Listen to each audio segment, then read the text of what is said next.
Here we have the 6-inch finished block mix and match box set. This is the block set that I'll be using for Lulabelle's quilt. Here we have the die number 4 out of the mix and match box set.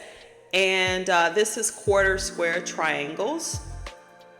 Here we have the die number 1 out of the mix and match box set. And this is basically a square. Here we have the cutting mat, which you can see has been used. Here we have the Go Big cutting machine, which is currently off. And these are all the tools we'll be using to make Lulabelle's memory pillowcase. Here are 3 block options that I'll be using for Lulabelle's quilt. The first one here is using the die number 4 and number 1. You can see that there are 3 colors here, and I forgot what the difference is between that one and number 3, but there's a difference. Here, we're definitely going to be using this one. This is a 4-patch square block.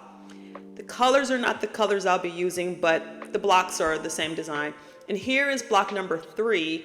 And again, I know that I did it in different colors. I just don't remember how. So between number 1 and number 3,